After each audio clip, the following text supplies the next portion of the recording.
Hello friends, welcome to Gate Circle. My name is Jayendra Tiwari और मैं RO mains की परीक्षा के लिए जो करंट अफेयर्स की सीरीज चला रहा हूँ उसका ये तीसरा वीडियो है, थर्ड पार्ट। और इस वीडियो में मैंने मेनली जो जनवरी महीने के इंपॉर्टेंट करंट अफेयर्स के क्वेश्चंस हैं वो लिए हैं। इस वीडियो में आपको 30 मोस्ट इंपॉर्टेंट क्वेश्चन मिलेंगे और एक एक क्वेश्चन बहुत इंपॉर्टेंट है। आप जब देखोगे वीडियो को तो आप खुद ही रियलाइज करोगे इनमें से कोई भी क्वेश्चन एग्जाम में आ सकता है। इन 30 के 30 क्वेश्चन को आप रट लेना, समझ लेना। इसके अलावा जो एक्स्ट्रा पॉइंट्स बताता हूँ वो सारे पॉइंट्स भी आप नोट डाउन कर लेना। वो सारे जो पॉइंट्स मैं बताऊंगा वो भी सारे के सारे बहुत इंपॉर्टेंट रहेंगे। ओके, सो ये वीडियो स्टार्ट करते हैं। इसके अलावा जो नए लोग हैं जो पहली बार मेरे वीडियो को देख रहे हैं, और अगर आप लोग सीरियसली यूपी पीएससी के एग्जाम की तैयारी कर रहे हो, चाहे आरओ या एआरओ की परीक्षा हो या यूपीएससी के जो आगे आने वाली प्रीलिम्स की परीक्षा है, तो आप मेरे इस चैनल को सब्सक्राइब करना मत भूलना। गेट सर्किल ये चैनल जो है यूपी पीएससी की परीक्षाओं के लिए डेडिकेटेड है। ओके, तो चलिए स्टार्ट करते हैं आज का लेक्चर। पहला क्वेश्चन है, हाल ही में किस द्वीप का नाम बदलकर नेताजी सुभाष चंद्र बोस द्वीप कर दिया गया है? This is the most important question. इसको आप 5 मार्क दे सकते हैं, इतना इंपॉर्टेंट क्वेश्चन है ये, बहुत ज्यादा इंपॉर्टेंट क्वेश्चन है।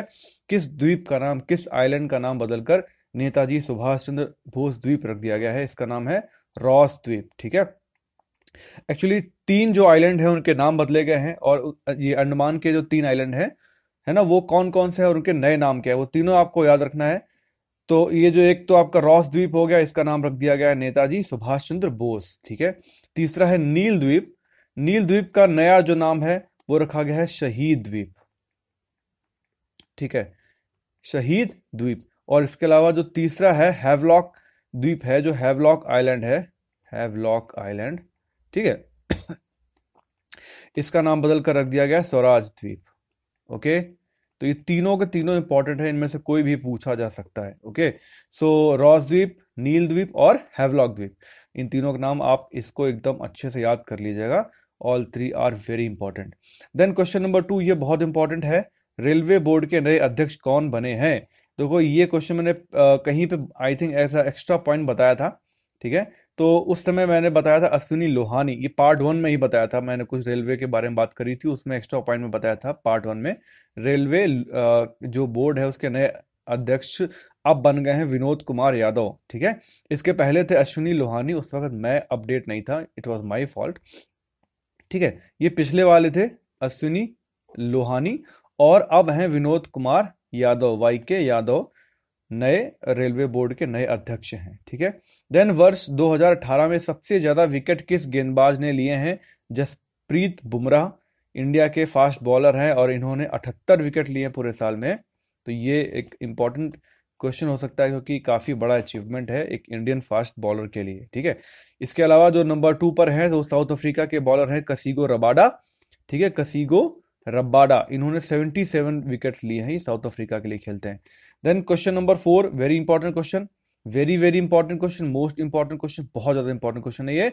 हाल ही में किस खिलाड़ी को ICC women cricketer of the year 2018 चुना गया है?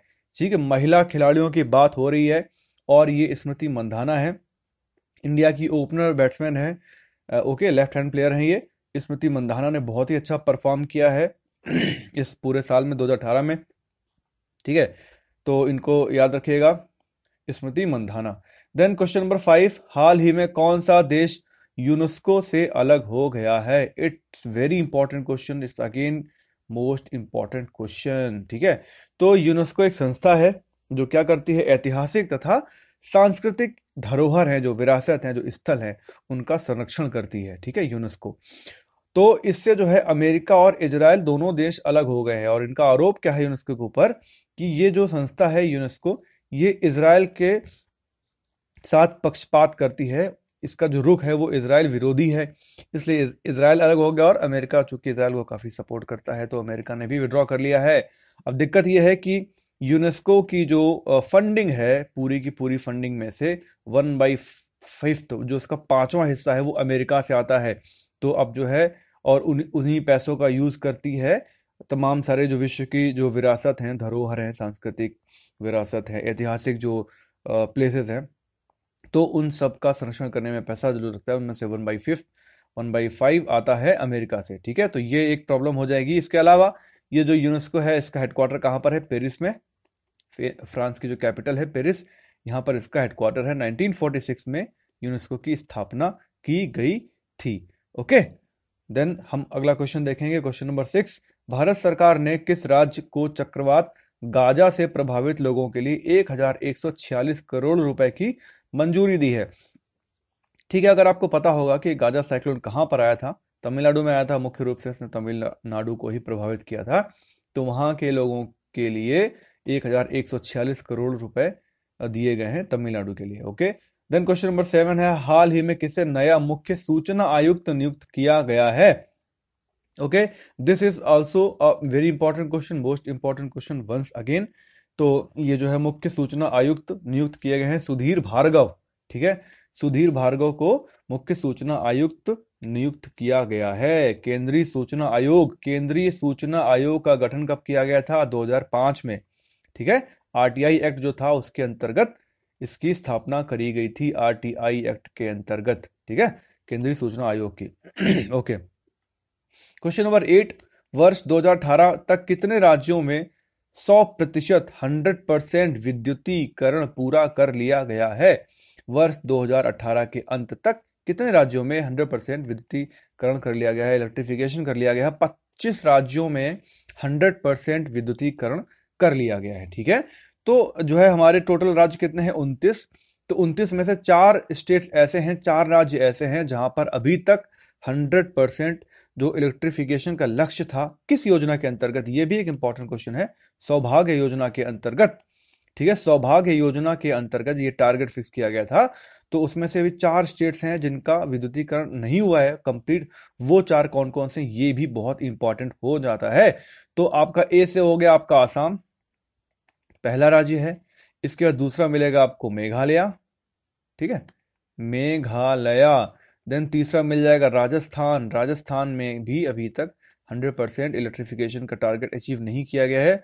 और चौथा है छत्तीसगढ़। ओके, तो चारों नाम याद रखिएगा, आसाम, मेघालय, ये 2 नॉर्थ ईस्ट के हो गए। इसके बाद आप एकदम वेस्ट में चले जाएंगे तो आपको मिल जाएगा राजस्थान, और छत्तीसगढ़ मिल जाएगा ईस्ट में। ओके, तो ये 4 हैं, आप चारों नाम याद रखिएगा, इंपॉर्टेंट है। देन नालसा का चेयरमैन किसे नियुक्त किया गया है? ओके, नालसा का चेयरमैन नियुक्त किया गया है जस्टिस ए.के. सिकरी को। ठीक है, जस्टिस ए.के. सिकरी को। ठीक है, देन किस राज्य में हाल ही में उज्ज्वला सैनिटरी नैपकिन पहल की शुरुआत की गई? तो जो ये एक पहल है उज्ज्वला सैनिटरी नैपकिन, तो ये स्टार्ट की गई उड़ीसा के अंदर। उड़ीसा में क्या हुआ, एक सर्वे हुआ था, तो इसमें ये निकला था कि उड़ीसा में मात्र 33.5% वुमेन हैं जो सैनिटरी नैपकिन का उपयोग करती हैं पीरियड्स के दौरान। तो इसके लिए जो ये ऑयल कंपनीज है ना, तमाम सारी जो तेल की कंपनियां हैं, इन्होंने मिलकर ये स्कीम चालू करी है CSR प्रोग्राम के अंदर, कॉर्पोरेशन सोशल रिस्पॉन्सिबिलिटी। ठीक है, तो ये एक ऐसा प्रोग्राम होता है जिसमें सभी कंपनीज अपना कुछ 2% पैसा, आई थिंक, जो उनका प्रॉफिट होता है उसका 2% ये सोशल, जो आपकी सामाजिक रिस्पॉन्सिबिलिटीज हैं ना, अच्छे कामों में लगाने के लिए ये खर्चा करती हैं। ओके, तो इसमें जो है ये सारी ऑयल कंपनीज मिलकर उड़ीसा में उज्ज्वला सैनिटरी नैपकिन पहल की शुरुआत कर रही है। तो ये स्टेट याद रखिएगा, उड़ीसा में ऐसा किया जा रहा है। ओके, देन नेक्स्ट क्वेश्चन है, गृह मंत्री राजनाथ सिंह ने किस राज्य में बोडो संग्रहालय स्थापित करने की घोषणा की है? बोडो जनजाति है। ठीक है, तो इसका संग्रहालय कहां पर स्टार्ट किया जा रहा है? आसाम में, याद रखिएगा, आसाम के अंदर। इसके अलावा संग्रहालय से एक इंपॉर्टेंट क्वेश्चन है, जो कीट संग्रहालय है, भारत का पहला कीट संग्रहालय, मतलब कीड़ों के लिए, ये कहां पर हो रहा है स्टार्ट? कोयम्बतूर में। ठीक है, कोयम्बतूर में भारत का पहला कीट संग्रहालय शुरू हो रहा है। इसके अलावा भारत का पहला under water museum, under water मतलब पानी के अंदर एक जो म्यूजियम होगा वो कहां पर हो रहा है? पुदुचेरी में। ठीक है, जो पौंडीचेरी है इसका नाम पुदुचेरी भी है, वहां पर भारत का पहला अंडर वाटर म्यूजियम बनाया जा रहा है। दोनों प्रश्न काफी इंपॉर्टेंट है, याद रखिएगा। ओके, क्वेश्चन नंबर 12 है, 106वीं भारतीय विज्ञान कांग्रेस का आयोजन किस स्थान पर किया जा रहा है? Most important question once again. Okay, 106वीं भारतीय विज्ञान कांग्रेस का आयोजन किया जा रहा है पंजाब के जालंधर शहर में, एलपीयू लवली प्रोफेशनल यूनिवर्सिटी में इसका आयोजन किया जा रहा है। प्रधानमंत्री नरेंद्र मोदी ने इसका उद्घाटन किया था। भारतीय विज्ञान कांग्रेस का। काफी इंपॉर्टेंट क्वेश्चन है, बहुत बार पूछा जाता है एग्जाम में, हर साल कहीं ना कहीं आ ही जाता है। इस बार भी इसको आप रट लीजिए, अगर आप 4-5 एग्जाम देते हैं साल भर में तो आपको निश्चित रूप से कहीं ना कहीं ये प्रश्न मिल जाएगा। ओके, क्वेश्चन नंबर 13 है, केंद्रीय कैबिनेट ने बैंक ऑफ बड़ौदा के साथ किन 2 बैंकों के विलय को मंजूरी दे दी है? देख रहे हैं आप, एक एक प्रश्न बहुत इंपॉर्टेंट है। ठीक है, तो बैंक ऑफ बड़ौदा के साथ किन 2 बैंकों को मिला दिया गया है? विजया बैंक तथा देना बैंक। ठीक है, इन दोनों बैंकों को मिला दिया गया है बैंक ऑफ बड़ौदा के अंदर, और इस विलय के साथ ही बैंक ऑफ बड़ौदा हमारे इंडिया की तीसरी, थर्ड लार्जेस्ट बैंक बन गई है। पहली कौन सी है? आपकी SBI, state bank of India. Number 2 पर जो लार्जेस्ट आती है वो आईसीआईसीआई बैंक है, और नंबर 3 पर आपकी आ गई बीओबी, बैंक ऑफ बड़ौदा। ठीक है, देन हम देखेंगे क्वेश्चन नंबर 14, हाल ही में किस देश ने चंद्रमा के दूरस्थ भाग पर स्पेस क्राफ्ट उतारा है? ठीक है, तो ये हुआ है चाइना के द्वारा। चीन ने जो अपना जो मून है उसका जो फ्रंट पार्ट है जो चमकता हुआ दिखता है आपको, वो हमेशा अर्थ की ओर दिखता रहता है, उसके पीछे वाले भाग पे, दूरस्थ भाग जो दिखता ही नहीं हमको। ठीक है, तो वहां पर स्पेस क्राफ्ट उतारा है। अभी जो जो चंद्रमा का जो मून का जो पिछला हिस्सा है, जो दूरस्थ भाग है, उसके बारे में ज्यादा इंफॉर्मेशन नहीं है। तो इस सब को पता करने के लिए, उसकी जानकारी करने के लिए, कलेक्ट करने के लिए चीन ने ये स्पेस क्राफ्ट भेजा है। ठीक है, तो ये जो स्पेस क्राफ्ट गया था, इसका नाम जान लीजिए, इसका नाम भी इंपॉर्टेंट है, पूछा जा सकता है आपसे। ओके, इसका नाम है चंगाई 4, याद रखिएगा, चंगाई 4 ये स्पेस क्राफ्ट है जो चंद्रमा पे गया। तो आपसे यहां से मिला लीजिए, चंद्रमा से चंगाई 4 ये स्पेस क्राफ्ट है। ओके, क्वेश्चन नंबर 15, हाल ही में सूक्ष्म, लघु व मध्यम उद्योग के एमएसएमई के पुनरुत्थान के लिए किसकी अध्यक्षता में आरबीआई पैनल का गठन किया गया? यूके सिन्हा की अध्यक्षता में इस पैनल का गठन किया गया है। यूके सिन्हा ये सेबी के पूर्व चेयरमैन है। ठीक है, अब ये क्या करेंगे? ये जो भारत सरकार तमाम सारी पॉलिसीज लाती है एमएसएमई के लिए जिससे कि इनका विकास हो, तो उन सारी पॉलिसीज के का अध्ययन किया जाएगा, उनकी स्टडी करी जाएगी कि ये कैसे ठीक से लागू हो रही है कि नहीं हो रही, इनके रिजल्ट कैसे आ रहे हैं। ठीक है, और इसके अलावा जो तमाम सारे और दूसरे भी जो कंट्रीज हैं वहां पर जो एमएसएमईज के लिए जो स्कीम्स चल रही हैं तो उनको भी स्टडी करेंगे। ऐसा तो नहीं है कोई बहुत अच्छी पॉलिसी किसी दूसरे कंट्री में चल रही हो तो ऐसा कुछ अपने देश में भी करें, तो जो लाइक एमएसएमईज को फायदा हो। ठीक है, तो ये सब चीजें स्टडी करी जाएंगी और करीब जून 2019 में ये अपनी रिपोर्ट सौंप देंगे। ठीक है, तो इनका नाम याद रखिएगा, यूके सिन्हा। कूल। देन कृषक बंधु योजना हाल ही में किस राज्य में लॉन्च की गई? कृषक बंधु योजना, it's a very important scheme. ठीक है, तो कृषक बंधु योजना हाल ही में लॉन्च की गई है पश्चिम बंगाल में। ठीक है, इसमें क्या होगा? पश्चिम बंगाल के अंदर ये जो वहां के जो किसान होंगे, कृषक मतलब जो किसान है, उनको जो है 5,000 रुपए, 5,000 रुपए की 2 इंस्टॉलमेंट दी जाएंगी। 5,000 रुपए की 2 इंस्टॉलमेंट दी जाएंगी। पहली दी जाएगी खरीफ की फसल के टाइम में और दूसरी दी जाएगी रबी की फसल के टाइम में, है ना। तो 5,000 रुपए दिए जाएंगे 2 बार किसानों को। और इसके अलावा अगर कोई किसान है जिसकी मृत्यु हो जाती है, डेथ होने पर उसको 2 लाख रुपए का बीमा किया गया है। 2 लाख रुपए का बीमा किया जाएगा। ठीक है, और इसकी कोई प्रीमियम नहीं होगी, नो प्रीमियम, मतलब ऐसा नहीं है कि इसको कुछ मंथली कुछ पैसा देना होगा इस बीमा को लेने के लिए, ऑटोमेटिक है।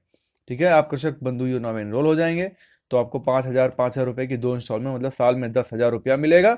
इसके अलावा अगर किसी किसान की डेथ हो जाती है तो उसे 2 लाख रुपए मिलेंगे। ठीक है, यह है कृषक बंधु योजना। इसी के तरीके से जो है तेलंगाना में एक स्कीम चलाई गई है, उसका नाम है रायतू बंधु। ठीक है, रायतू बंधु।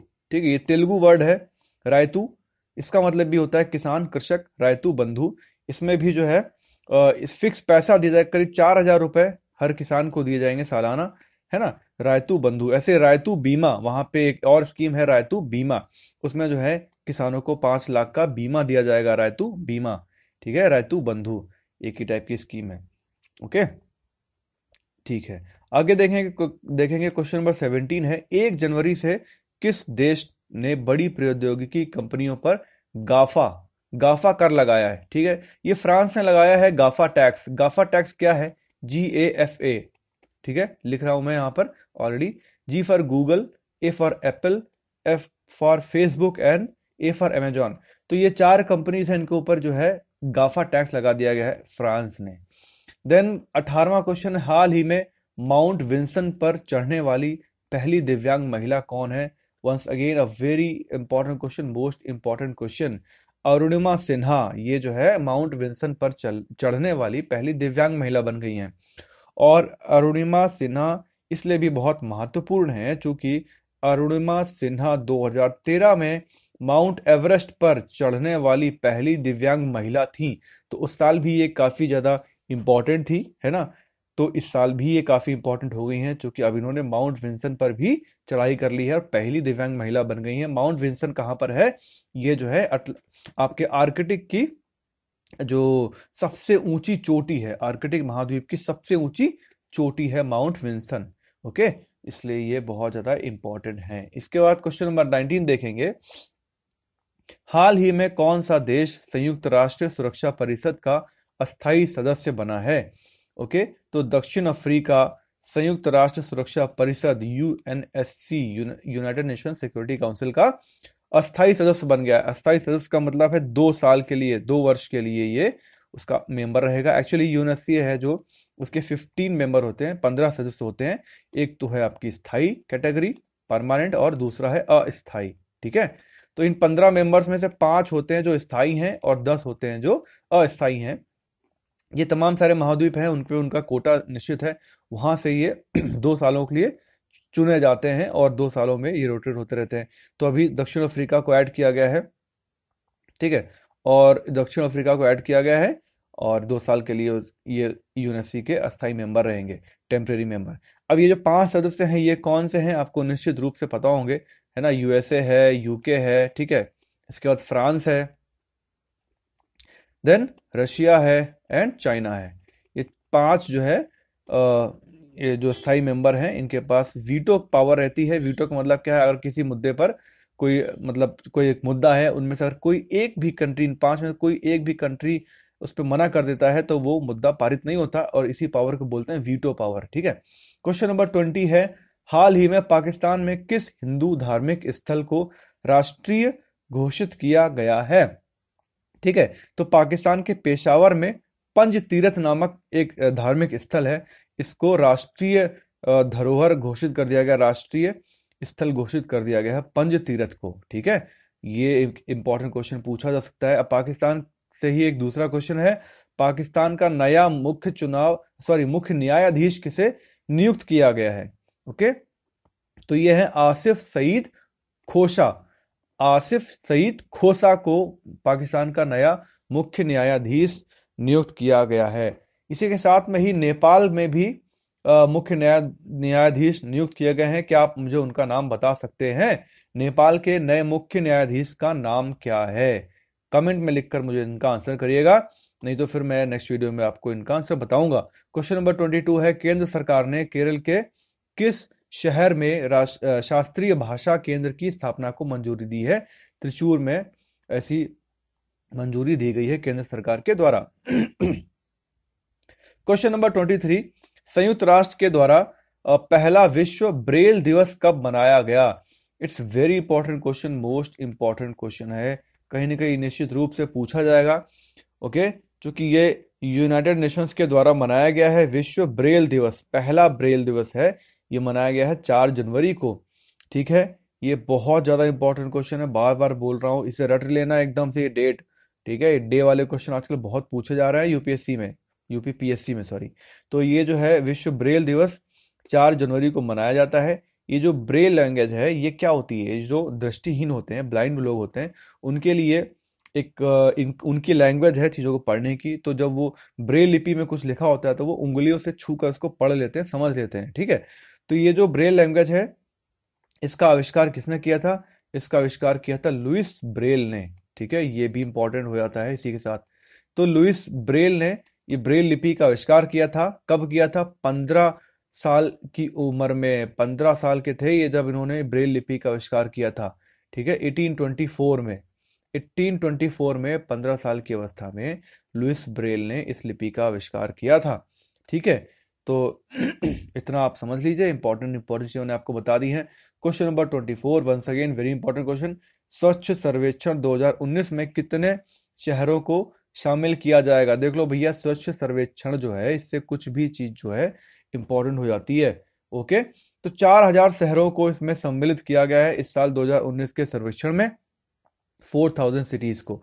तो साथ ही साथ आप मुझे ये बता दीजिए, बहुत बारी बताया है तमाम सारे वीडियोस में, 2018 का सबसे ज्यादा स्वच्छ शहर कौन सा था? पक्का आपको मालूम होगा, अगर आपको पता है ना गुरु, तो कमेंट जरूर कर देना यार, है ना। देन क्वेश्चन नंबर 25, हाल ही में भगोड़ा आर्थिक अपराध विधेयक 2018 के तहत पहला भगोड़ा किसे घोषित किया गया है? ये घोषित किया गया है विजय माल्या को, जिन्होंने माल लिया और भाग गए। तो विजय माल्या पहले भगोड़े घोषित कर दिए जा चुके हैं। देन क्वेश्चन नंबर 26, किस देश ने अमेरिका के बाद मदर ऑफ ऑल बॉम्ब का सफल परीक्षण किया है? ठीक है, ये जो मदर ऑफ ऑल बॉम्ब है, ये किसके पास है? यूएसए के पास है ना, सबसे खतरनाक बॉम्ब है। और इसके बाद जो फादर ऑफ ऑल बॉम्ब है, ये किसके पास है? रशिया के पास। ओके, सो अभी मदर ऑफ ऑल बॉम्ब का सफल परीक्षण किसने किया? चीन ने। ठीक है, याद रखिएगा।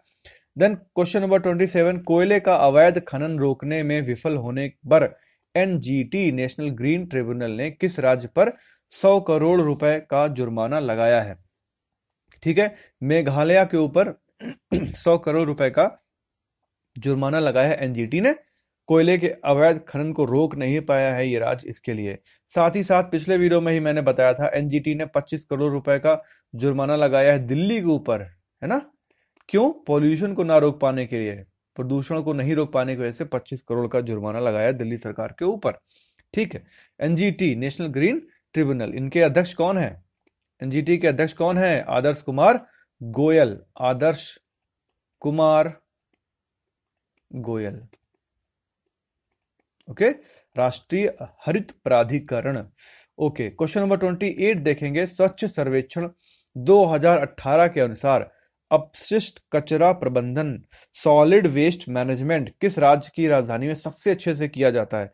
तो ये जो तेलंगाना की कैपिटल है हैदराबाद, वहां पर सबसे अच्छे तरीके से सॉलिड वेस्ट मैनेजमेंट किया जाता है। ठीक है, तेलंगाना के अंदर। तेलंगाना में मैंने आपको बताया 3 स्कीम्स काफी इंपॉर्टेंट हैं आपकी। रायतू बीमा मैं बता चुका हूं, रायतू बीमा, ऐसे जो है रायतू बंधु, ये भी बताया मैंने आपको, भी दोनों स्कीम बता चुका हूं। एक तीसरी स्कीम बहुत इंपॉर्टेंट है तेलंगाना की, वो है आप जो है कांति वेलेगु, कांति वेलेगु। ठीक है, ये आंखों के लिए है। यहां पर इस स्कीम के अंदर जो कांति वेलुगु, इसमें जो है फ्री आई चेकअप हो जाएगा, होगा इस स्कीम के अंदर। तेलंगाना में जितने भी लोग रहते हैं, कोई भी लोग अपनी आंखों का फ्री चेकअप करा सकते हैं, कांति वेलुगु। ऐसे ही उड़ीसा में एकदम सेम एक स्कीम चल रही है, उसका नाम है सुनेत्र स्कीम। सुनेत्र स्कीम, इसका काम भी क्या है? सुनेत्र, मतलब आंखों की बढ़िया से आप चेकअप करा सकते हैं। ओके, इसके अलावा ये जो है हैदराबाद के अंदर भारत की पहली ड्रोन बनाने की प्राइवेट कंपनी की स्थापना करी गई। ड्रोन जो यूएवी है, अनमैन्ड एरियल व्हीकल, हैदराबाद के अंदर। इसके अलावा जो इंडिया का फर्स्ट डॉग पार्क है, कुत्तों के लिए पार्क, वो कहां पर बनाया गया? हैदराबाद में, है ना, तेलंगाना की जो राजधानी है ना। देन जो आपका जो आईआईटी हैदराबाद है, आईआईटी हैदराबाद, वहां पर बीटेक के लिए, बीटेक कोर्स में एक आर्टिफिशियल इंटेलिजेंस एज एक अलग ब्रांच में एक बीटेक का कोर्स स्टार्ट किया गया। जैसे आपका जो मैकेनिकल है, इलेक्ट्रॉनिक्स है, ऐसे ही अब आप आर्टिफिशियल इंटेलिजेंस में बीटेक कर सकते हैं। कहां पर? आईआईटी हैदराबाद में। ओके, तो ये सारी चीजें इंपॉर्टेंट थी। ऐसे ही जो है तेलंगाना में उनको एक एम्स दिया गया है तेलंगाना में। कहां पर? बीबी नगर में। बीबी नगर में एक एम्स की स्थापना करी जाएगी। अभी हाल ही में गवर्नमेंट ने 5 जो है एम्स डिक्लेयर करे ना, है ना। बता देता हूं 5 एम्स कहां पर। एक आपका पहला है बीबी नगर में, ये लिख लेना जो सुन के, चूंकि लिखने की जगह नहीं यहाँ पर, है ना। दूसरा है मदुरै में, तमिलनाडु में, मदुरै तमिलनाडु में, है ना। 2 एम्स दिए गए हैं जम्मू एंड कश्मीर को, 2 एम्स है ना, वो कहाँ कहाँ पर, पुलवामा में, पुलवामा और सांबा, यहाँ पर 2 एम्स मिलेंगे आपको। और जो सबसे आखिरी है 5वां, वो है राजकोट में, राजकोट मतलब गुजरात में। तो ये 5 जो है एम्स डिक्लेयर किए गए यहाँ पर बनाए जाएंगे। ओके, तेलंगाना में कहाँ पर, बीबी नगर के अंदर। ओके, देन क्वेश्चन नंबर 29 देखेंगे, एसीआई के द्वारा जारी ईज ऑफ डूइंग बिजनेस में किस राज्य को पहला स्थान मिला है? आंध्र प्रदेश का पहला स्थान है, याद रखिएगा। सेकंड स्थान दिया गया आपका महाराष्ट्र को, सेकंड रैंकिंग है महाराष्ट्र की। थर्ड किसकी है? दिल्ली की, Delhi ease of doing business में। ठीक है, क्वेश्चन नंबर 30 है, खेलो इंडिया यूथ गेम्स 2019 का आयोजन किस स्थान पर किया जाएगा? पुणे पुणे में। ठीक है, दूसरा संस्करण है, सेकंड संस्करण है ये। पुणे के अंदर खेलो इंडिया यूथ गेम्स 2019 का आयोजन किया जाएगा। इस तरीके से इस पार्ट में हमने 30 क्वेश्चन डिस्कस किए हैं और करीब 30 या 50 एक्स्ट्रा पॉइंट्स बताए होंगे। 70-80 क्वेश्चन आपके इस वीडियो में तैयार हो जाते हैं। सो निश्चित रूप से ये वीडियो काफ़ी अच्छा है, तो प्लीज़ लाइक जरूर करना अगर आपको इसमें जो भी इंफॉर्मेशन दी गई है, जो क्वेश्चन दिए गए आपको अच्छे लग रहे हैं, आपको लग रहा है कि हाँ इंपॉर्टेंट क्वेश्चन हैं, तो इसे लाइक करना। लाइक करने से 2 फायदे होंगे, एक तो मेरे वीडियो को प्रमोशन मिलेगी, सेकंड चीज़ ये होगी, ये आपके लाइक वीडियोस, देखो यार आपके पास एक, आप यूट्यूब में देखोगे तो लाइक्ड वीडियोस करके एक आपकी वो होती है, प्लेलिस्ट बन के ही आती है अपने आप। ठीक है, तो वहां पर आप जिन वीडियो को लाइक करते हैं वो सेव हो जाते हैं। तो यार देखो, आप करंट अफेयर्स की अगर तैयारी कर रहे हो ना, तो आपको ये इस वीडियो को एक बार देख के काम नहीं चलेगा, आपको बार बार ये वीडियोस देखने पड़ेंगे। अगर आप नोट्स बना रहे हैं तब तो ठीक है, नहीं तो आप क्या करो, इन वीडियोस को अपने बार इसमें लाइक वीडियोस में सेव कर लो। और जैसे आपने आज देखा, अभी देखा, ठीक है, तो कोशिश ये करो कि 2-3 दिन के अंदर, 2-3 दिन के अंदर आप दोबारा इस वीडियो को देख लो। ठीक है, और फिर इसके बाद फिर कुछ 2-4-5 दिन बाद जल्दी से फास्ट स्पीड आप चेंज कर सकते हो वीडियोस की, तो आप स्पीड को फास्ट करके रिवाइंड कर लेंगे। तो आप 2-3 बार अगर इन वीडियोस को देख लेंगे ना, तो आपको ये एकदम अच्छे से याद हो जाएंगे। जब पहली बार देख रहे हैं तब तो आप कॉपी पेन लेके आप नोट्स बना के देखिए। इसके अलावा दोबारा जब आप देख रहे हो तो आप आराम से मोबाइल में ईयरफोन लगाकर मोबाइल को रखिए जेब में, और जो कुछ भी मैं बोल रहा हूँ उसको सुनते जाइए, तो आपको निश्चित रूप से सब कुछ अच्छे से याद हो जाएगा। ठीक है, जब भी आप एग्जाम हॉल में जब आपको ये क्वेश्चन दिखेंगे तो आपका आंसर जो होगा वो 100% करेक्ट होगा। ओके, तो ये है मेरा सजेशन आप लोगों को, कैसे इन वीडियोस का इस्तेमाल करना है सबसे अच्छे तरीके से। ठीक है, इसके अलावा बहुत सारे लोग पीडीएफ मांगते रहते हैं मुझसे इन वीडियोस की, तो इन पीडीएफ को आप 2 तरीके से प्राप्त कर सकते हैं। टारगेट यूपीपीएससी 2019, ये मेरा एक फेसबुक पे चैनल है, और तो आप इसे ज्वाइन कर लीजिए। इस चैनल में आपको इन वीडियोस की पीडीएफ मिल जाएंगी।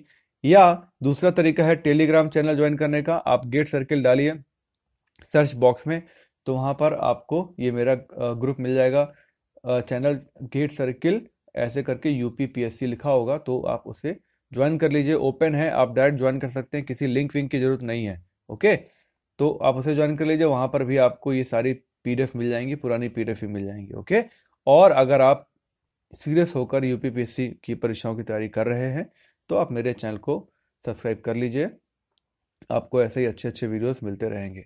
ओके, तो मिलते हैं नेक्स्ट वीडियो में। अगले वीडियो पार्ट 4 में बहुत जल्दी अपलोड कर दूंगा। Okay, goodbye, take care.